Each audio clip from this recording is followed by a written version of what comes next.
おはようございます。お集まりいただいてありがとうございます。Thank you very much for coming. 今日はですね、ご案内のように、as you know, 6月28日から昨日までですね、3日間にわたって、until yesterday, for 3 days in Tokyo, we had IPNDV meeting, 核軍縮 International 検証の Partnership た for めの Nuclear Disarmament 国際パート Verification. ナーシップ第3回会合に This was the third 参加され plenary, ました。 and we now 主な have 関係 with 者 us に the main お越しい participants ただきました。 in the meeting. 会合名を聞いただけで When あ you まりイメー hear ジ the が湧かないところ name もあ of りますの the で、 or the title 具 of the 体的 meeting, な you may not have 議論、 an image about the 今 meeting. 後 So の what were discussed 展開というの and か、 how it will どのように progress 今回の in 議 the 論が生かさ future, れていくかというようなことを how 知る機会になればという we'll ふうに take 思っていま advantage す。 of the outcome of the meeting ゲ will be ストを順に explained today. 紹介させて We'd いた like だ to きます。 introduce the guests today one by one. お隣にお座りなのがですね、 Sitting next to アメ me リカのエネルギー is 省の核検証室課長補佐のミシェル・スミスさんです。 Michelle Smith, the Warhead and Fissile Material 作業部会ですね。 Transparency Office 第3の of 作 the 業部会 US の共同部 Department 長を of 務められ Energy. ました。 She is the co-chair of Working Group 3. そのお隣がですね、 Sitting next to her is イギリスの外務省の from the 上級 UK 首 Foreign 席研 Office 究分析官 Senior の Principal Research デイビッ Analyst ド・チェンバーズさん David です。 Chambers. チェンバーズさんは Mr. 作業部会 Chambers 1で is すね、の co-chair 共同部 of 長を Working 務められ Group ました。 1. そのお隣は、外務省 And ですね sitting next to him の is 相川一俊さんです。 from the Japanese Foreign Ministry, 軍縮不拡 Kazutoshi 散科 Aikawa. 学部長を He is 務 the めます。 Director General of Disarmament Non-Proliferation and Science そのお隣 Department. が、 Sitting アメ next リ to カです him ね is の from someone from the フラ United ンク・ロー States. ズ国 Frank 務省次 Rose, 官補です。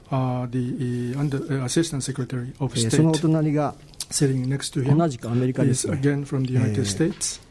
ニュークリアスレッドイニシアティブと Someone い from う Nuclear シンク Threat タンクのです Initiative, ね、 which is a 副 think 会 tank. 長をお務めの The Vice アンドリ Chair, ュー・ Andrew ビエニアウスキさんで Bieniawski. す。で最後になりますけれ Last ど but も、 not least, オーストラリアですね、 from Australia, の外務省の from 保 the 障措置 Foreign Ministry, 不拡散局長で、作業部会の2のですね、共同議長を who 務めら was れ a た co-chair of ロバー Working ト・フ Group ロイド 2, さんで Robert す。 Floyd, Director General of で Australian Safeguards and 今日6名の Non-Proliferation 方のお Office. 話を伺いますので、 we're going to 冒頭 have ですね、皆さんから5分ほどの statements スピーチをしていただいた後、 6 countries. 残りの時間で We'll have 質疑応 5 答という minutes 形に from したい each と思い of ますので、 the presenters ご before 協力よろ opening しくお up 願い the しま floor す。 for それ questions. では So we'd like to have a まずですね、 cooperation. We'd 最 like 初 to に start with ローズ国務次官補からスタートしていただきたいと思いま Mr. す。 Rose, Assistant Secretary of State, please. Great. Well, thank you very much. Again, my name is Frank Rose. I am the Assistant Secretary of State for Arms Control 私 Verification が and Compliance. 国務次 In 官補 his のローズでござい remarks ま in す。 Hiroshima this past May, 5月に President 広島におき Obama まして、オ spoke バマ about 大 how 統領は science, いかに科学技 technology, 術 and the human capacity が for innovation have イ yielded ノベーションのため life-saving に、discoveries. 非常に Those same 命を救うようなそういう developments have, 発見に至ったということを言っていま given す。 us で、 an これによ unmatched って我々 capacity は今ま for で未曾有の destruction as well. End quote. It is the 破壊の destructive 力を手に入れ force た of ということで nuclear す。 weapons で、こ that の informs the 力 President's によりまし desire て、 to 大統 reduce 領 the も role and number of この nuclear weapons 核兵 in 器 a の way 数を減 that らしたい、それから promotes また、 international これによ security りまた国際 and 安全保 stability. 障、それから安定を確保したいということをおっしゃったわけです。 Effective で verification is a key こういっ feature た of any ことが successful やは arms control り agreement. 検証につきましては、これはどういうふうな軍備管理においても非常に必要なものです。しかしながらそのためには、やはり今後もいろいろと厳しい状況が続きます。核兵器の数は減る、それからまた核条約は複雑化しつつあります。例えば、新しいスタート条約におきましてたった14行が中心課題に語っているに過ぎません。で、これにより達成するためには、予想可能性、それからまた安定性というのがやはりこのプロセスあるいはまた手続きが350ページにわたるわけですけれども、これに対応しなければいけません。世界は核兵器の数をどんどん減らしつつあります。で、こういう中で将来の軍備管理の条約あるいは協定につきましては、新しい、それからまたより干渉的な査察条文を必要とします。この中には新しい種類の施設、あるいは新しい項目も査察に付け加えなければいけません。例えば核弾頭そのものもその対象にすべきです。そういう意味で2014年の11月にアメリカが国際的なこの核軍縮検証のためのパートナーシップを発表いたしました。これは核共有イニシアティブと協力してです。で、このパートナーシップにおきましては、技術知見を核保有国、それから非核保有国から集め、そして協力的な枠組みの下で各国の間での能力を強化し、そして核軍縮検証を行っていこうというものです。で、このパートナーシップによりまして、各パートナーの技術的な、将来のこの検証の課題を考えます。それから2つ目に、このパートナーシップによりまして、進捗状況の検証も行います。で、アメリカといたしましては、これを長期的な投資であると、これによって能力構築を図る技術知見を増やしていく、それによって核軍縮の検証をしていきたいと考えております。これは核不拡散条約と軌を移しておりますし、それからまた2010年の NPT の運用検討会議にも軌を移とするものです。このパートナーシップは政策についてのものではなくて、これは技術的な課題を理解する、そしてどういうふうな対策がこのモニタリング、あるいはまた検証、核軍縮の検証に役に立つということを考えております。すべてアメリカのアプローチを共有しているわけではありませんが、しかし共通の目標はシェアしております。確かに道筋については合意がられておりません。核なき世界に至る道は、近道はありません。やはりこのイニシアティブによりまして、技術的な課題を考える要素となる。そして、この核軍縮検証は、2カ国あるいは多国格の軍縮の核となるものです。こういった形で本当に、この共有する検証に向けて歩むことができます。で、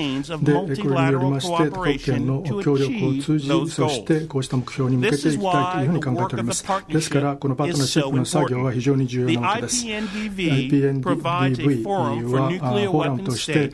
核保有国、非核保有国が真剣に目に見える進捗を検証を通じて行っていくということが目的となっております。このパートナーシップは3つの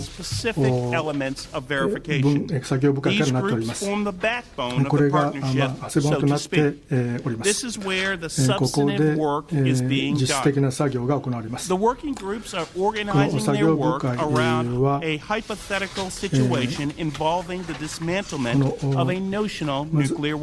核兵器の解体に向けてどういうふうな方法でそれぞれの解体に向けての検証を行うかということを考えることができます。で、この作業部会が調整をしながら、そして共通の理解を増強し、そしてこのシナリオに向けての検証を進めていきます。これ3番目の、この全体会合が今回東京で開かれたわけでありますけれども、今までの作業のアップデートを行い、そして次のこの実際の成果の発表に向けての道筋を考えました。日本のホスト相川大使の下で艦隊を受け、そしてここ1週間にわたりまして作業を進めることができました。で、このパートナーの作業に加えまして APNDV の成功を担保するためには、やはりこの核脅威イニシアティブ NTI の寄与が必要です。NTI といいますのは非常に重要な核の分野におけるシンクタンクでありまして、彼らなくして我々のプログラムを実行することはできません。本日、非常に核環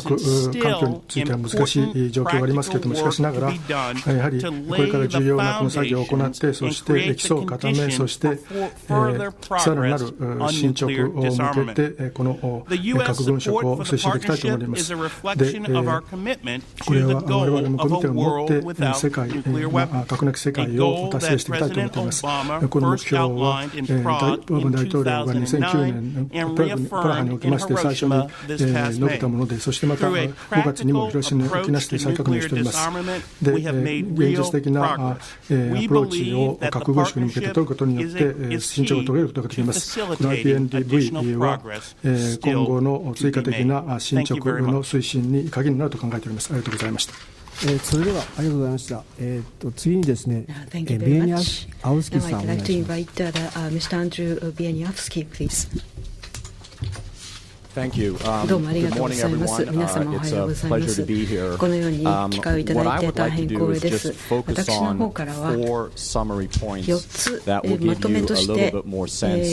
まとめのポイントとして申し上げたいと思います。今週の成果といたしましてご紹介するもので、またこのパートナーシップの概念のご紹介にもなるかと思います。この背景資料となるスライドはもうご覧になったかもしれませんけれども、まとめとして4点申し上げたいと思います。でまず、今、ローズさんがおっしゃった通りですけれども、この日本の皆様方にこのホストになってくださったことに心からお礼を申し上げたいと思います。大変成果が上がったと全員この3日間を振り返っているところでございます。大変深いレベルでのコメント、アイデア、いろんな提言の交換を核兵器保有国、それから非核兵器保有国の間で交わすことができました。このイニシアチブの全体的な目標、目的、それからまた3つの作業部会のこの成果、目指すところについてもそうであります。このパートナーシップのメンバー全員がこの3日間の成果によりまして、この核弾頭の解体に伴う監視、そこに伴う技術的な点についていろいろ理解を深めることができたと思います。それからもう一つのポイントですけれども、最も重要で最も複雑で、そして最も困難なこの核軍縮に向けてのイシュー、ポイント、トピック、課題についてその理解を深め、そしてこの道を開くことができるようになったと思います。非常に難しい問題でありますけれども、核兵器の解体の監視というこの大きな課題に向けていくことができる、用意ができるようになったと思います。ローズさんからお話がありましたけれども、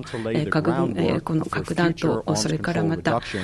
の運搬手段について重大な問題になりますけれども、しかしこの運搬手段だけでなく、将来はやはり核弾頭そのものという非常に難しいものの部分の解体、そしてその監視に向けて最も重要な難しい課題に向けての基礎作りをしていきたい。そしてそれが進んできたというふうに思います。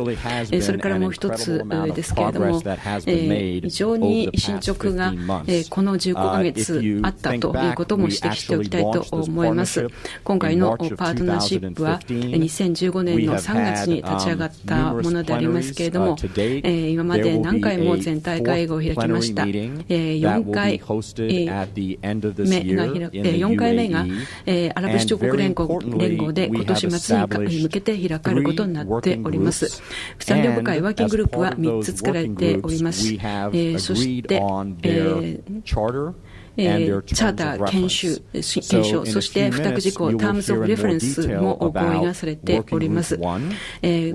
業グループ1については、この目標、監視の目標、それからまた2番目は現地査察について、それから3番目のワーキンググループは技術的な課題と解決策ですけれども、これから詳しく紹介いただけると思います。おそらく他にないような、前例のないようなイニシアチブではないかと、このパートナーシップについて思います。これまでの3日間の成果を振り返っていただいても分かると思いますけれども、なんといっても核兵器保有国と非保有国が一緒になって議論をし、非常に複雑で技術的な課題について議論ができた。そしてオープンな形で前向きで建設的な議論ができたということは例のないことであると思います。25年間私は不拡散の分野でアメリカのエネルギー省におりまして、それから核脅威イニシアチブというこのシンクタンクで2年間働いてきておりましたけれども、やはりこういうようなこの核兵器保有国と非保有国の交流ができる場というのは本当に他にないというふうに実感しております。で、私から以上にいたしまして、後からまたご質問がありましたらお受けします。ありがとうございました。それでは相川さん、Now I'd like to invite Ambassador 相川 please. ただいまご紹介いただきました Thank you for the 外 introduction. 務省の軍縮不拡散科学部長の相川で My ご name ざい is ます。 Aikawa, Director General, 本年 Disarmament 4月 Non-Proliferation Science Department of G7 the 広 Ministry of 島 Foreign Affairs. 外相 In 会 April 合 this で year, in the G7 各国の外相が核兵器の中のない世界の実現に向けて広島宣言という力強いメッセージを発表し、その1ヶ月後、オバマ米国大統領が初めて現職大統領として広島を訪問され、安倍総理とともに核兵器のない世界の実現に向けたコミットメントを発信されたことは記憶に新しいかと思います。こういう歴史的な出来事の流れの中で、今回、日本でこのパートナーシップの会合を開催できたことは非常に喜ばしく思うところであります。日米首脳を含む世界のリーダーが表明した核兵器のない世界の実現のためのコミットメントを実際に現実的にフォローアップするという会合として今回の会合は位置づけられると思っておりまして、その意味で大きな意義があると思っております。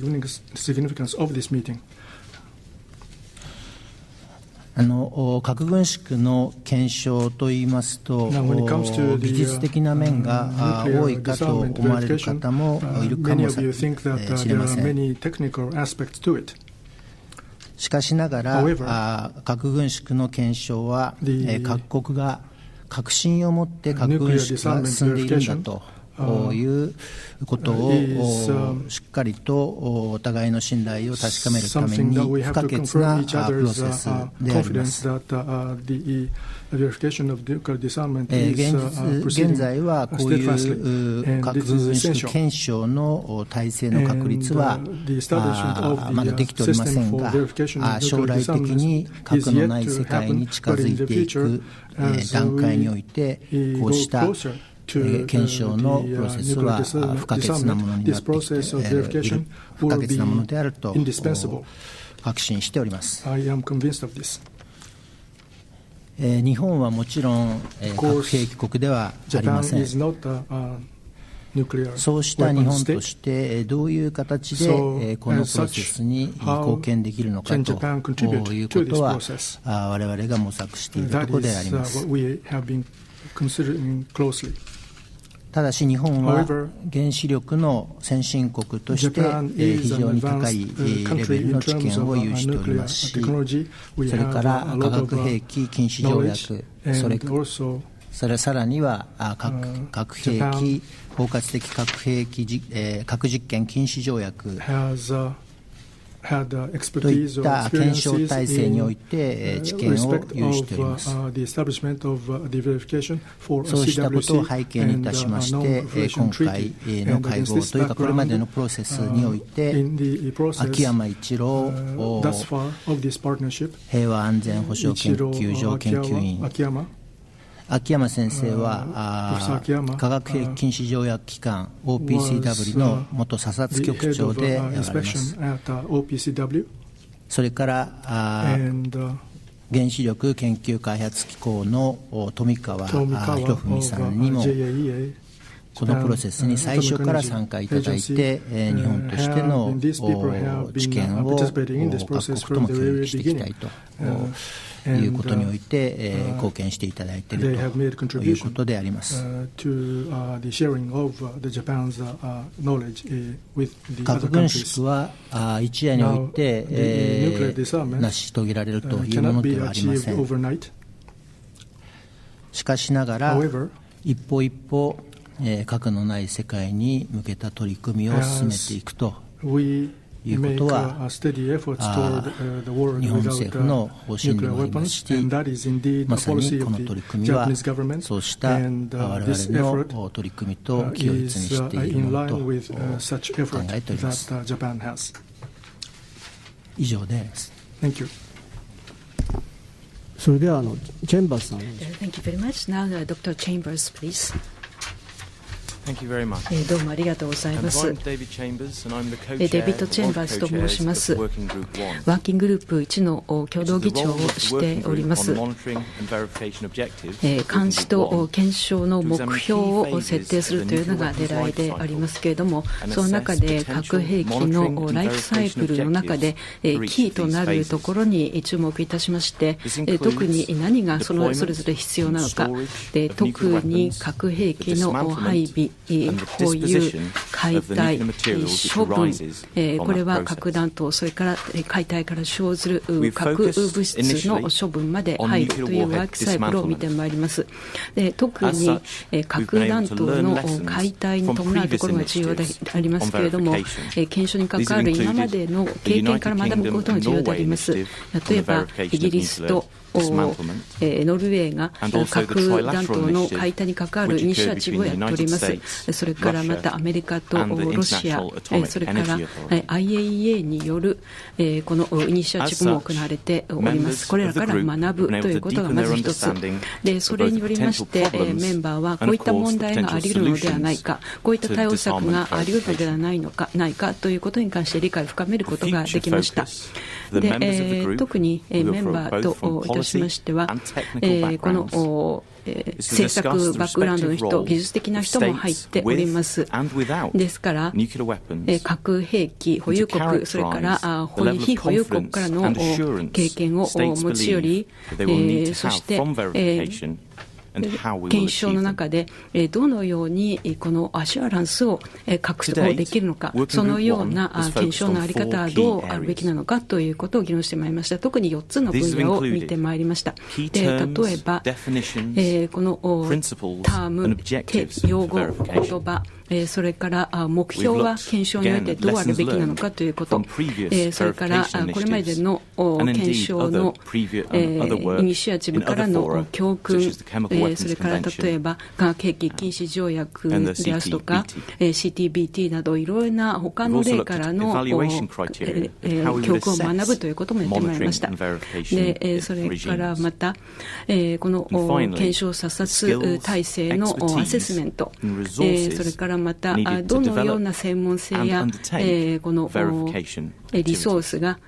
なければきちんとした検証査察体制ができないかといったことも議論してまいりました。で今後特に3つの成果文書というのを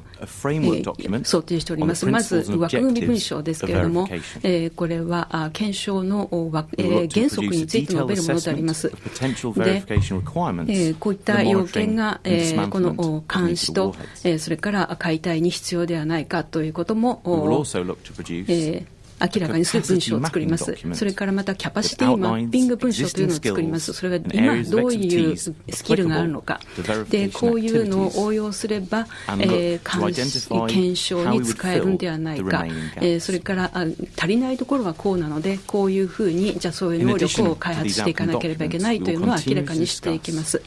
で中身、これらの文書の中身については特に重要な分野について今後まだ議論していきます。例えばどういう課題があるかというと、保有国、非保有国のこの将来の検証体制における役割で、これはこの各会談のに関わる取り決めをめぐってであります。それからまたこのような取り決めを結んだ場合に透明性を、信頼性をどう確保するか、それからまた信頼性の、それからアシュアランスのレベルは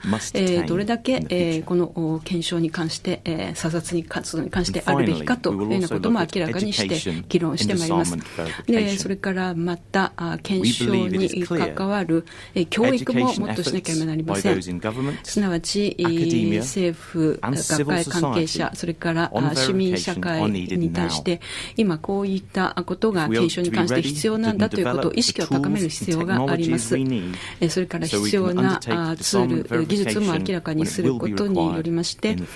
将来この検証体制ができたときにすぐに対応できるようにしていきたいと思います。最後になりましたけれども、相川大使、そして日本のホストの皆様方に大変この実りの多い3日間になったこの会議のホストを務めてくださることにお礼を申し上げて終わります。ありがとうございました。それではフロイドさんお願いします。 Now I'd like to invite Mr. Floyd, please. Last week, 先週、私、広島の平和公園に参りました。その中に資料館もありました。本当に私は大きく感動しました。いかに人が苦しんだか、それからまた喪失を被ったかということ、これは非常に小さな核兵器が爆発したことの結果でありました。こういうことがあって、こうしてグローバルな核軍縮の取り組みがなされております。核軍縮の国際議論は当然のこととして必要な政治的な意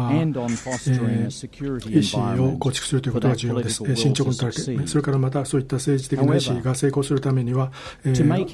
保障の環境の上進が必要です。ただ前進していくためにはいかにこの軍縮がどのような形で機能するかという現実的なステップを考えなければなりません。それによりまして国際的な社会は信頼することができます。それにまさにこのIPNDV 核軍縮検証のための国際パートナーシップは取り組んでおります。現地査察というのは核軍縮軍備管理のほぼすべての国際的な協定の重要な部分を占めます。そして軍縮措置のモニタリング、例えば核弾頭の解体、それを独立したそして技術力に富んだ査察官が行うこと、これは国際社会がこの結果に信頼する上で必要なことです。作業部会の2におきまして詳細な形でこの現地査察がこの軍縮を検証する上でどのような作業ができるかということを考えてまいりました。この場での会議におきまして他の軍備管理の検証取り決めも検討し、そして我々の場合の核軍縮検証において何ができるかということを考えました。具体的なツール、それから活動を検討いたしました。査察官が核弾頭の解体を確認するために、あるいはモニタリングするためにどういったものを使えるかということを考えました。こうしたツール、それから手順におきましては多大なる機微性を検討する必要があります。それによって核拡散につながるような情報の暴露は避けなければいけません。からまた、各国の安全保障情報も守らなければなりません。で、また、核保有国はこの分野において具体的な課題があります。で、専門家がこの検証目的を達成するために使えるようなツール、それからまた機微に触れる情報の開示を避けるためにどういったことが使えるかということを考えております。IPNDV にとって重要なことは、軍縮検証に関係するすべての国々の政治的、それから戦略的な必要性を検討する。それにまた、機微な情報を保護するために、査察国の正当な利益を守るということも必要です。で、しかしながら、査察のその干渉度の強いということ、それからまた国益を守るということ、これの間のバランスを、今回、これからの条約のにおいては、将来の交渉においても、このバランスを取っていくことが必要です。作業部会の2におきましては、将来の交渉者が検討すべきオプションをいろいろと検討いたしました。最後に、我々としては、国際的なコンセンサスが、この核軍縮において達成するまで、このコンセンサスができることを待つ必要はありません。待つべきでもありません。例えば、化学兵器禁止条約、あるいはまた包括的核実験禁止条約といった協定は、やはり交渉が始まる前に技術的な作業を行ったということが非常に役に立ちました。IPNDV はまだ非常に長い、そして複雑な作業の端緒にあります。しかしながら専門家は熱意を持っております。からまた今まで検討してきたこのアイデアの質は非常に高い。こういったことを考えますと価値ある結果が出てくるということを私は期待しております。我々はこうした難しい作業を行ってまいります。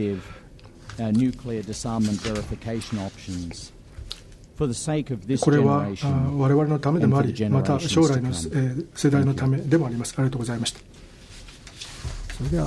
スミス、お願いします。Thank you very much. Next, Ms. Smith, please. Specific technologies and methods will need to be 今後、軍備管理、軍縮のイニシアチブを進めるためには、やはり技術や方法が必要であります。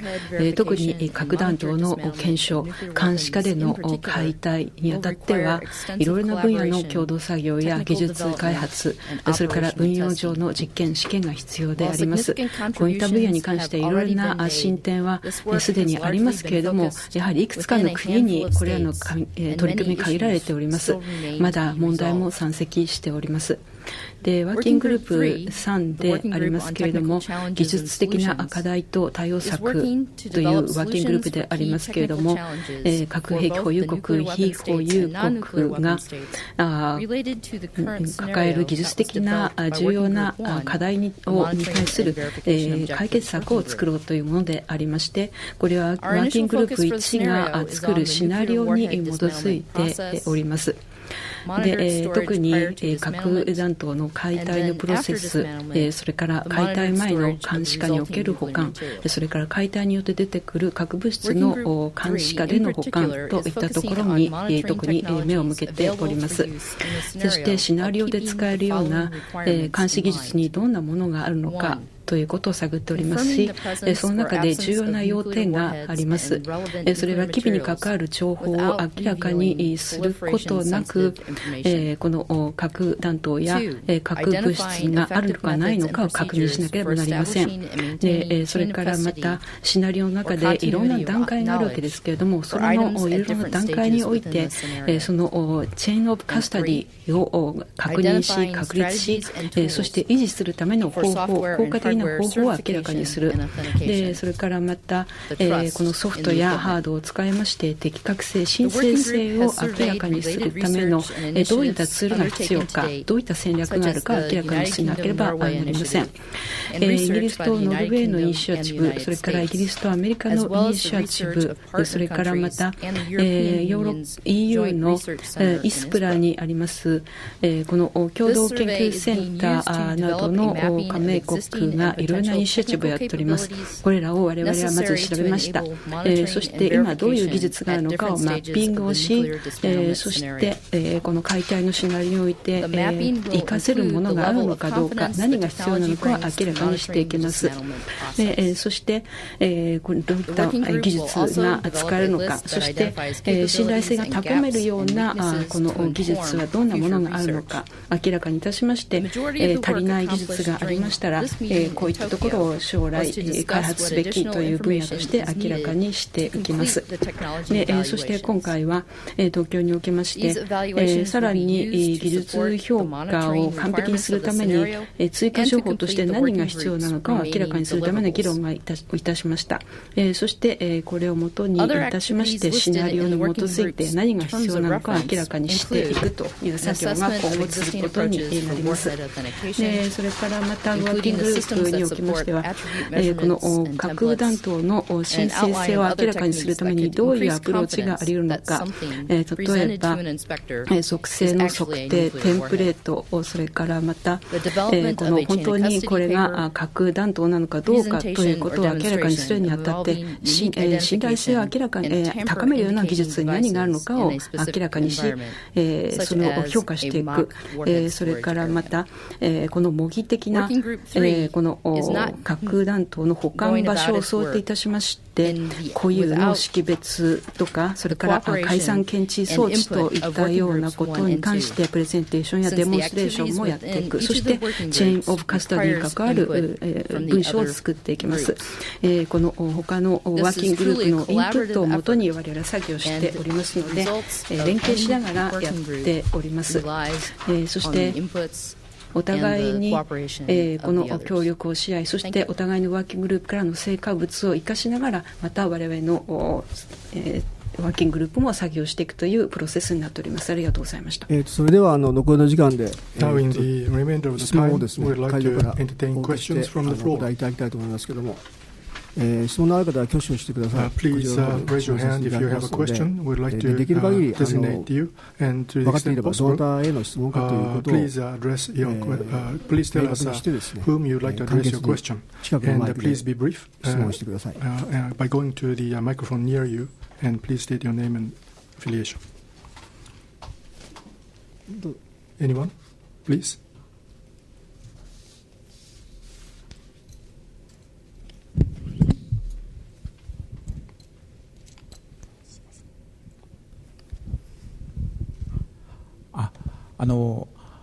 朝日新聞の武田と言います。じゃあ、フランク・ローズさんにちょっとご質問させていただきたいんですが、今回は政策的な議論は行わないということなんですが、ちょっとあえて確認したいところがあります。今、ジュネーブで開かれている国連核軍縮作業部会、これは米国は参加していません。オバマ政権が核なき世界を掲げながら参加しない理由っていうのは何でしょうか。さらに、ここでもしこの作業部会がですね、これから核兵器禁止条約の交渉を促す勧告をまとめた場合、米国としてどう対応されるんでしょうか。この2点目については、相川さんにもちょっとお伺いをしたいと思います。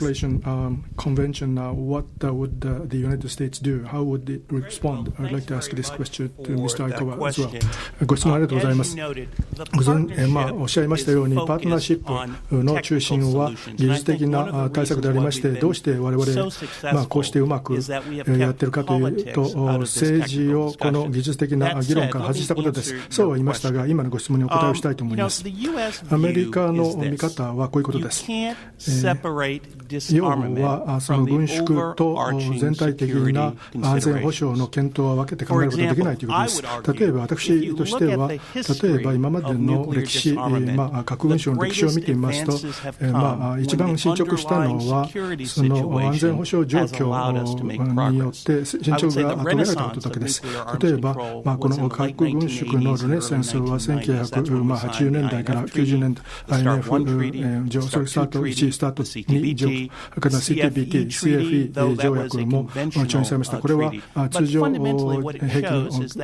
条約でありました。とにかくその全体的な安全保障環境によってこの軍縮においても進捗が遂げられたということです。で、オープンエンドワーキンググループのことをおっしゃいました。私の去年のUN ファーストコミュニティので申し上げたこと、アメリカといたしましては、適切に構成されたオープンエンドワーキンググループであれば、参加できると、コンセンサスの場合です。で、ほとんどのこういう核兵器の条約というのはコンセンサスでやられております。ところが、今回、書いた人は、アメリカの、懸念は考えないと、したがって我々は参加できませんでした。から2つ目に、どうもオープンエンデッドワーキンググループはおそらく韓国としては、この核兵器禁止条約を勧告しそうです。で、アメリカは3つのこの禁止条約については懸念を持っております。で、まずこのアプローチは別にこの核軍縮と全体的な安全保障検討を分けて考えるようではないかと、先ほど申しましたけれども、それはうまくいかないと考えております。から2つ目に、我々真剣な、深刻な懸念が、こうしたアプローチの検証可能性について持っています。で、3番目、これが最も重要な理由だと思いますけれども、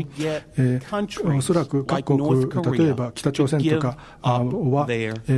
その核兵器を放棄しないと思います。で、アメリカとしては、核兵器のない世界を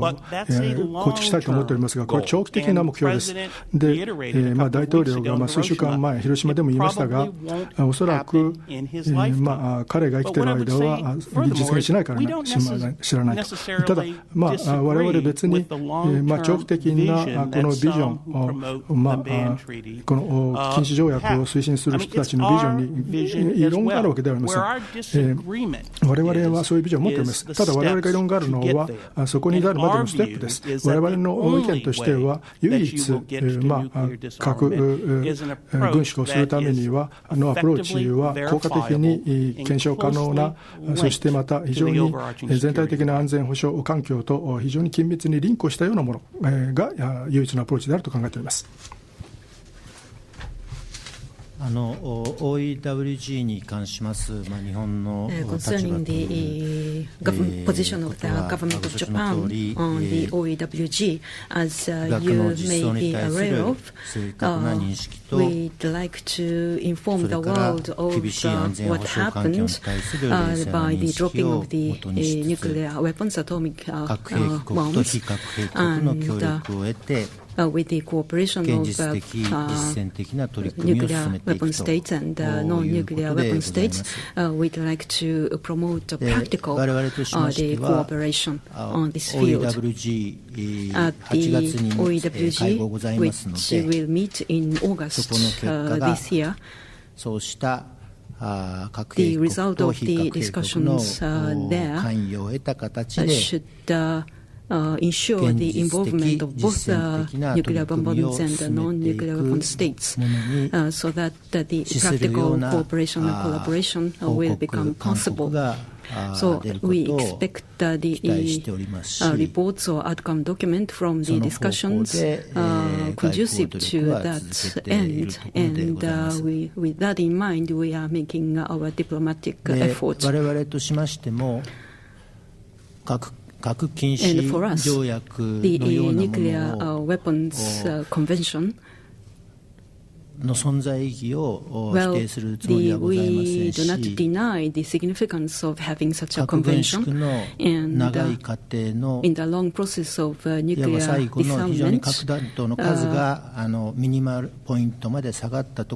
we should seek the minimizing the number of nuclear weapons, and then at that point, we certainly think that it is very important for us to have certain legal framework to ensure the minimization of nuclear weapons. But now, today, having such a nuclear weapons convention, today, well, ものかどうかということに関しては、having such a convention or pursuing such a convention wouldn't seem very conducive for the proactive and the practical involvement of both nuclear weapons and non-nuclear weapon states. 私、共同通信の土屋と申します。土屋 with 共同ニュース。今日はどうもありがとうございました。Thank you very much for today. 質問させていただきたいのは、ローズさん、大川さん、お二人、また同じ恐縮なんですけれども、それから今の質問に関連してはいるんですが、核軍縮条約、あまり現実的ではないと、これは動かないと、ちゃんと働かないという見通しがある一方で、ではこの IPNDV ですね、話されてきた、その核保有国、核保有国が協力して、弾頭の解体を実践するような働きですね、これは一体いつ起こるんだろうかと。そこ非常に分かりづらい。When will that happen? まず米ロの軍縮が進んで、between the United States and Russia, there is the disarmament that is progressing. But when do you think this will be realized? In your mind, when will we be able to verify nuclear warheads? When you consider this issue, discussing the nuclear weapons ban convention, this is realistic or it's not practical or is it? Well, some people say it's not realistic, it's not practicable. What are the differences in terms of realistic degree of realisticity? What are the differences between the IPNDV and the いわゆるこの核禁止条約を提唱している国の方々も参加していたはずですけれども、ここにいらっしゃるのはどちらかというとあまり賛成されていない方ばかりで、賛成されている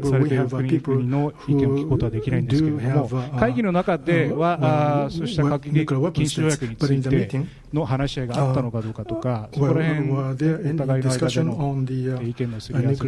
かあったらば教えてください。以上です。Well, why don't I start, Ambassador, if that で、私の方からちょっと、よろしければお話をしたいと思います。まず最初に言いたいことは、27の加盟国、それからまた欧州連合がこのIPNDV の全体会合に参加しました。これは核兵器国、非核兵器国両方です。で、先ほど申しましたけれども、これは政治的な議論ではありません。私ども他のフォーラムがあります。例えば、軍縮会議とか、それからまたニューヨークの第一委員会とか、そういったところで政治を話し合うわけです。こちらの方は基本的には技術的な問題について話をする。すなわち、この核軍縮の検証のため、将来のその協定のためのものです。で、我々の意見の違い、それからまたアプローチの違いがあります。しかしながら、この部屋のすべての人たちは全体的なビジョン、すなわちどっちかの時点において将来、核兵器のない世界に到達したいというビジョンでは一致しているわけです。大統領は言っておりますが、おそらくはこれは自分の一生では起こらないのではないか。しかしながら、その実践的なステップとして、そういうビジョンについては話ができると。例えば2013年の6月、ベルリンのスピーチにおきましてオバマ大統領が言ったのは、アメリカは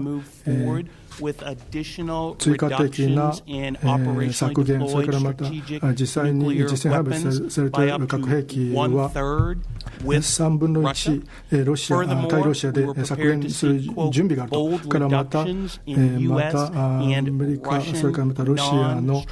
非戦略的な核兵器も削減する用意があるというふうに言っております。しかしながら、ロシアとの課題については、ロシアは明確にしておりますけれども、現時点においては準備ができていないと、この追加的な削減について実行する準備がないわけです。これは残念なことです。しかしながら、相川大使もおっしゃいましたが、先ほどもおっしゃいましたが、この安全保障状況がここ7年間で変わってきております。非常にアグレッシブなロシアがヨーロッパにおります。からまた核兵器を有する、そして無責任な北朝鮮が出てきております。したがって我々現実的でなければなりません。核軍縮については現実的でなければなりません。IPNDV は、一つの、構成要素といいますか、これによりまして我々はこの、軍縮を前進させていくことができます。もし条件が整えばです。私、水晶玉があれば、もっと金持ちであれば、水晶玉があるかもしれません。そうすると、もっと相川大使のようなスーツを着ている人間であれば、こちらの、東京の、官僚の方々、給与が高いんでしょうけど、ワシントンの方はそんなに給与は高くないんです。ただ、とにかく、そういう意見の差はあります。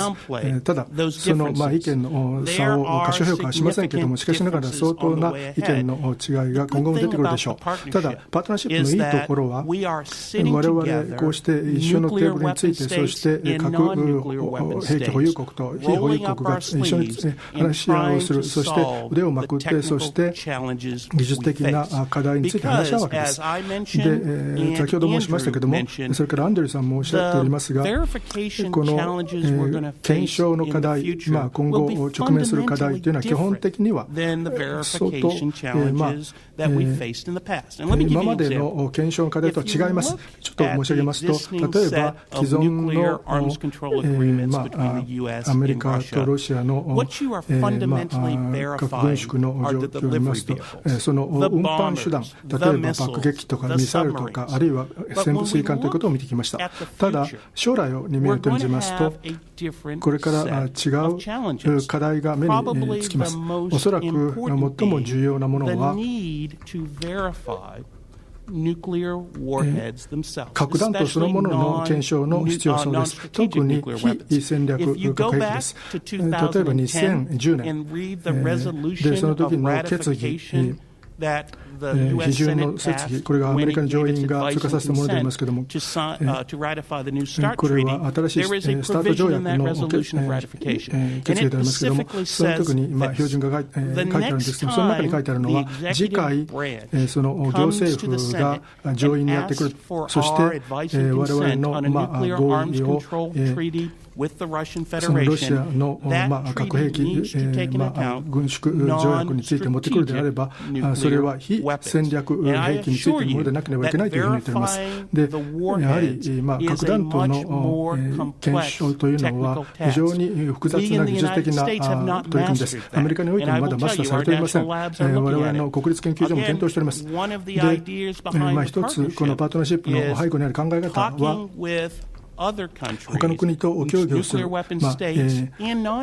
核兵器国、非核兵器国と協議をし、そして新しいアプローチを考えられないか、そして検証を進められないかということです。で、イギリス、ノルウェーイニシアティブ、チェンバーズさんがそれについてお話しできますけれども、非常に緊密に関係されておりました。それを見てみましても、実験におきまして、これが始まったのは2007年でありますけれども、イギリスは核兵器国でありますけれども、相当ノルウェーから学習しております。それは核弾頭の検証についてです。それでは川大使お願いいたします。最初のご質問のいつ頃こういう解体というのが起こってくるのかということでございますが、一言で言うとなかなかその予測するのは難しいわけでございますけれども、例えばアメリカとロシアのニュースタート条約におきましても、これは配備デプロイドの状況から配備しないという状況にの検証に関してですけれども、ローズ次官が教えていただきましたが、それだけですら約文書で450ページ以上の取り決めをしないといけないと450 plus page それだけの労力がいったということでございます。で、我々が最終的に目指していますのは、核兵器を運搬手段から最終的にはその分裂物質でなくなる危険でなくなる状況までをカバーすると最終的にはそういうことでございますので、そこに至るまでの労力というのは相当なものが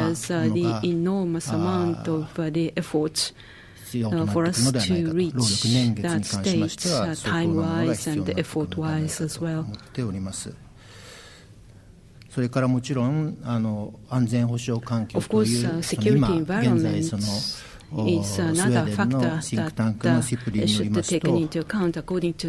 界で1万6000発弱の核弾頭があるということでございますが、これを全部検証するような手続きというのはこれはなかなか実践的ではないのかなと。こういうやはりこの多国間の枠組みがきちんとできるためにはその数がやはり相当程度下がらなければいけないと。でそのためにはやはり安全環境が核軍縮を進めていく上で安全環境がきちんと担保されているということが重要でございますので、そういう側面の問題もあるということは申し上げたいと思います。今2つ目の核禁止条約との比較でございますが、我々はやはりその核兵器国と核非核兵器国がともに協力しているということで、その実際的な取り組みであるという意味においてはこうした取り組みは非常に重要だと思っておりまして、これは例えば包括的核実験禁止条約とか CTBT とか、それから FMCT 核分裂物質生産禁止条約と同様に位置づけられるものではないかと思っております。それから会議の中でのいわゆる核禁止条約推進派のどういう立場があったかということでございますが、これは先ほどロー時間が言われておりました通り、非常に実践的な取り組みということで、ゴールは核のない世界へ向かうということで、そういうゴールに関しての言及はあったと思いますけれども、とりあえず我々は今のこの課題をしっかりやっていくということに関してのご議論がほとんどであったかと思います。Can I just say one point about the New START treaty? このスタートについて、新スタートについて一言なんですけれども、相川大使もおっしゃいました通り、米ロの二国間の関係にもちろんいろいろ難しいところがあります。ご存知の通り、非常に難しい関係に今なっております。しかし、新スタートの実施は順調に進んでおります。例えば現地査察は米ロ両方において両国内で続いております。で、今後も通知を必要に応じてこの条約にのっとってやっております。で、この3ヶ月間、例えば通知はこの1万1000通2011年から行われておりますし、それから2国間のこの協議委員会というのがこのスタートに基づいてできておりますけれども、ここでいろんな課題、実施に関わる実施に取り組むわけですけれども、これはずっと続いております。非常にこの難しい問題への取り組みもずっとこの委員会続いております。で、協定に署名すれば終わりだと思われるかもしれませんけれども、条約というのは時間と労力をかけて実施が伴わなければなりません。ですから、非常に対ロ関係で難しいところは確かにあります。しかし、新スタートですけれども、これは、この2核大国のこの核に関わるこの戦略的安定性に非常に順調に、そして大きな貢献をし続けているということを申し上げたいと思います。せっかくの期間、簡単にですね、今ローズさんがおっしゃった、チェンバーズさんからイギリスとノルウェーですね、核弾頭の解体で協力しているということを説明していただきます。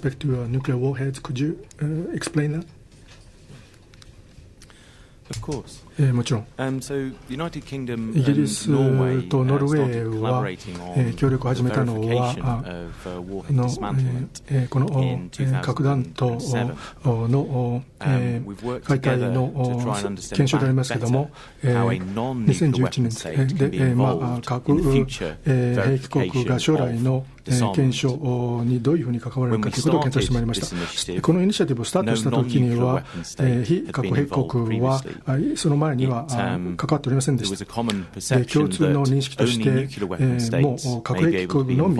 がこういったことにこうした、こういう核弾頭かどうかというような検証、それからまた核兵器施設にあるかということを検証できるというふうに考えておりました。ただ、我々ノルウェーの同僚と協力して分かったのは、非常に可能性が高いと、非核兵器国、それからまた非核兵器国の査察官がこうした検証プロセスに関わることができると、で機微に増える、そういう、拡散の、情報がそういった施設にあるわけですけれども、それを危険にさらすことはないと。で今までいろいろと、模擬施設を使う、あるいはまた模具兵器を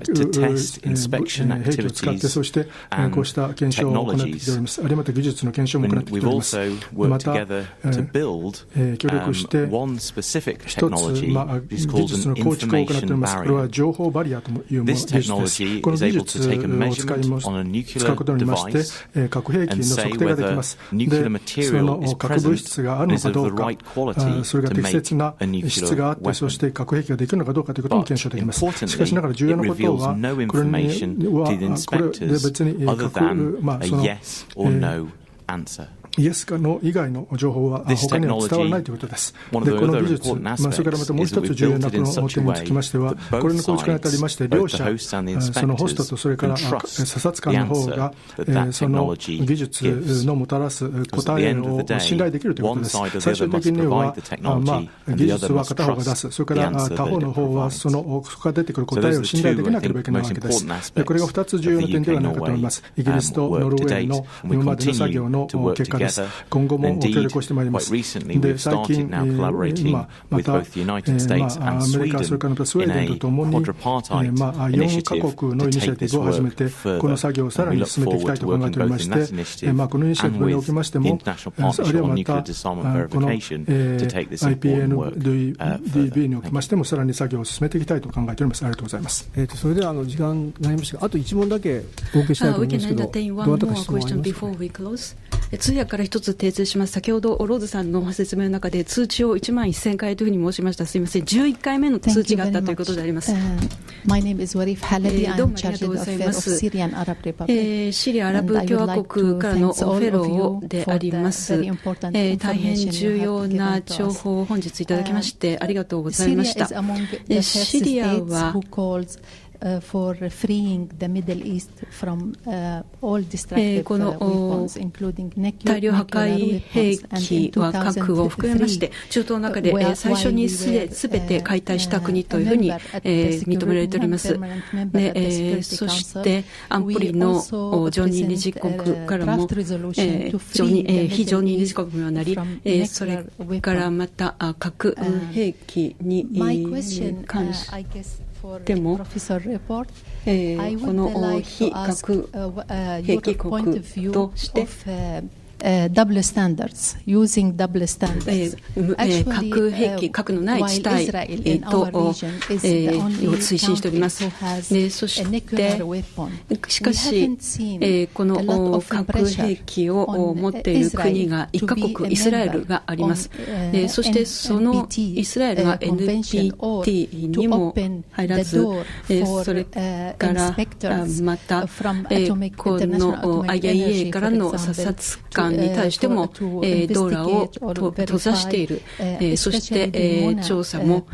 検証もされていない、それからまたモナドの施設についても特に重要だと思います。このようなダブルスタンダードについてどう思われますでしょうか。やはりこのような状況は回避しなければいけないと思いますし、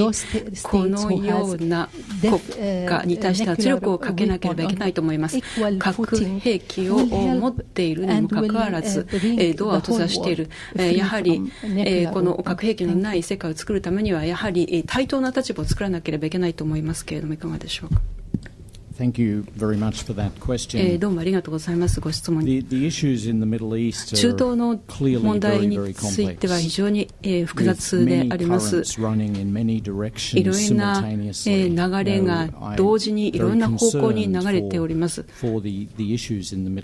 中東については非常に私も関心を深く懸念を持っております。大量破壊兵器のない中東全域を作るというイニシアチブもありますけれども、しかしうまくいっておりません。いろんな理由があると思います。一つの理由ではないと思います。うまくいっていないのは。で、今回の記者会見の中でここで申し上げたいことですけれども、ある地域から大量破壊兵器を撤去する、特に核兵器のない地帯を作るイニシアチブを作るとしたならば、やはり検証なくしてそういった体制はありえないということを申し上げたいと思います。特に核兵器禁止条約があろうがなかろうが、いずれにしてもやはり検証なき軍縮はありえないと思います。だからこそ今回のこのパートナーシップ、このイニシアチブが非常に重要だってこの軍縮という分野において極めて重要なわけです。27カ国という保有国、非保有国が入って、建設的に実践的な取り組みをしている、そして欠かすことのできない、この検証という体制に、この取り組んでいるということが非常に重要なところだというふうに申し上げておきたいと思います。議論が始まったばっかりで、会見は終わらせていただきますけれども、それではですね、最後にthe responses from the floor and the panelists, but we'd like to close now with the presentation of a small memento to the participants here.